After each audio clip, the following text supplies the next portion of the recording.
All right, so we left off talking a little bit about the Syrian noir, the hard-boiled detective story, and how that continues to ripple through all kinds of different artistic and creative media in different incarnations and through different eras. We've seen it come up through film. You will definitely see these kinds of elements in some series on television. If you happen to watch, say, something like Bosch on Amazon Prime, you certainly see a lot of those same kinds of facets in there. Now, as much as it's been replicated and recast and reshaped and reborn uh, through film and through television, that's not the end of where the hard-boiled detective story goes. Some of you may also know that it actually became part of a very successful video game that came out by Rockstar called LA Noire. And it's got all of those same structural elements. You know, it's got the loner who's damaged goods, it's got dirty cops, it's got seedy underbelly, it's got Los Angeles as an actual character.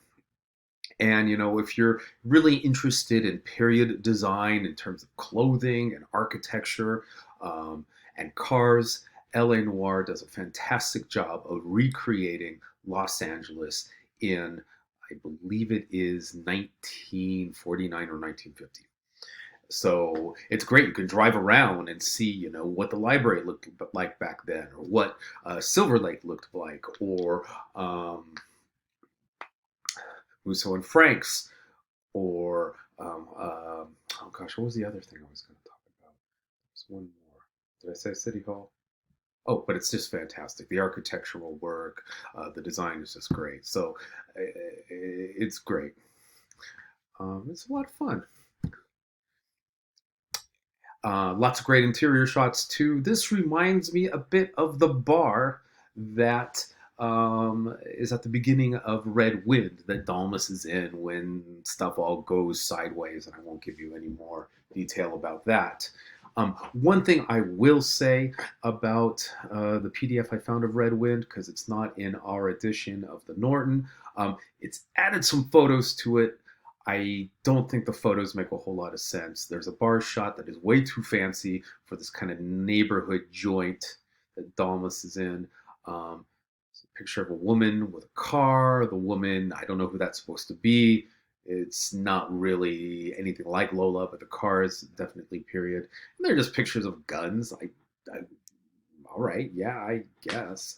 But I don't really feel I could, you know, that those do it justice. I think they just kind of get in the way and distract you from where the focus should be in the story as you're reading it. It's a picture of a drink.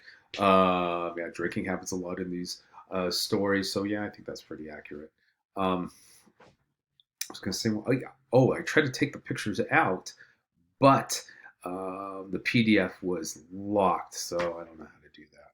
Not yet, at any rate. So, oh well. Just ignore the pictures. Oh, the one woman in there that's not the woman standing by the car, I think is pretty, kind of is in the Lola neighborhood, if you want to kind of get that idea of the look and the style in there. That's really all I have to say about that. It's really fun stuff. I hope you enjoy it. It's got a very contemporary feel because it's still around. It still tends to be a pretty compelling kind of genre across media. Oh, and I wanted to mention one more thing. We were talking about T.S. Eliot, and when I referenced The Wasteland, I talked about its elusive nature. It's alluding to all these different points of literature and culture throughout the Western literary canon and cultural canon. And he particularly likes to throw in references from, say, antiquity, from classical Roman culture and classical Greek culture, and you know, I mean, with talking about the Sibyl and also talking about Tiresias. Those are two of the very big examples in the Wasteland.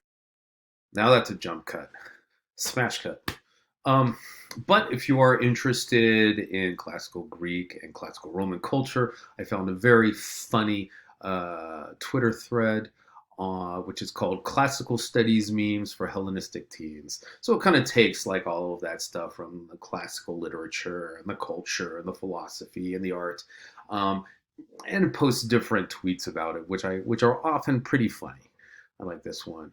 I don't know who Nito Fight is, but this is great. That ooh, when someone got in trouble in elementary school, that was a Greek chorus. Oh, that's hilarious. If you've ever read any Greek plays, tragedies, there's always a bunch of people in the background like reacting to the great terror that's unfolding. So that's fun. This one's also really good too. Let me see if I can get this one up. It's going to do it. Redbubble.